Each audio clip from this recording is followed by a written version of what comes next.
అందరికీ నమస్కారం. శరీర ఆరోగ్యానికి పౌష్టికాహారం ఎంత ముఖ్యమో మానసిక ఉల్లాసానికి హాస్యం కూడా అంతే ముఖ్యం. నవ్వు 4 విధాల చేటు అనేవారు అప్పుడు, కానీ నవ్వు 40 విధాల మేలు అంటున్నారు ఇప్పుడు. కాబట్టి మీకున్న ఒత్తిడిని దూరం చేసి మీకు అందించే హాస్యాన్ని ఆస్వాదించండి.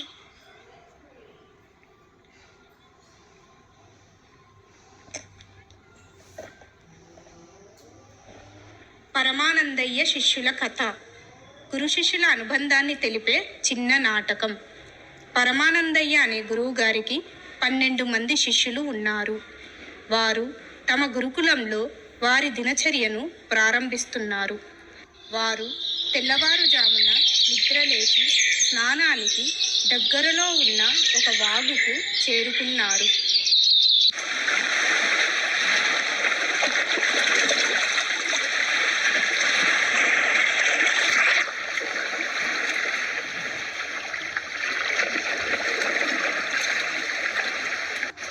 అరే, నీళ్ళు భలే చల్లగా ఉన్నాయిరా. అవునురా, బాగా చల్లగా ఉన్నాయి. అందరం సూర్యుడికి అర్ఘ్యం ఇద్దాం. ఏకచక్రో రథో యస్య దివ్య కనకభూషితః సమే భవతు సుప్రీతః పద్మహస్తో దివాకరః. మన గురుకులానికి వెళ్ళా గురువు గారు వచ్చే సమయం అయ్యింది. అవును, పదండి వెళ్దాం. మిత్రులారా, మనము ఒకరి చెయ్యి ఒకరు పట్టుకొని వాగును దాటుదాం.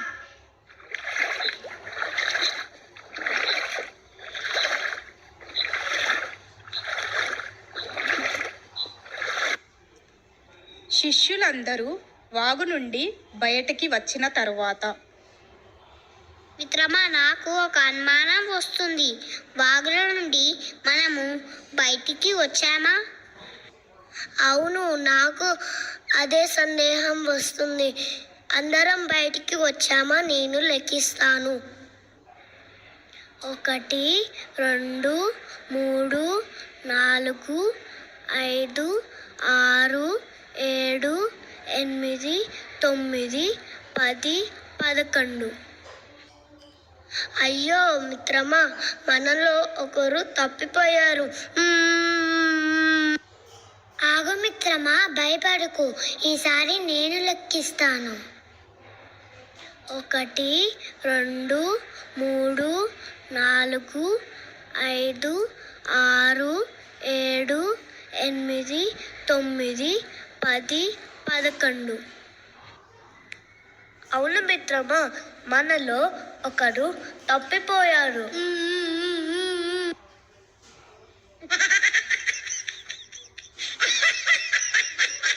మీ ఇద్దరికి లెక్కించడం తెలియదు, ఒట్టి మాయకులు. నేను లెక్కిస్తాను, చూడండి. 1 2 3 4 5 6 7 8 9 10 11. అయ్యో, అవును మిత్రమా, మీరు నిజమే చెప్పారు. మిత్రులారా, పదండి, మనం గురువు గారు వద్దకు వెళ్దాం.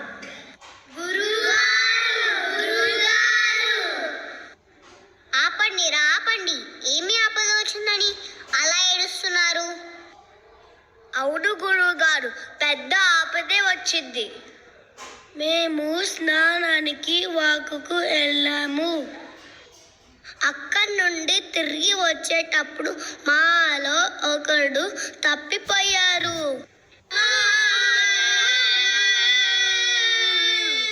ఏమిటి నాయనా మీరు చెప్పేది? ఆగండి, నేను లెక్కిస్తాను.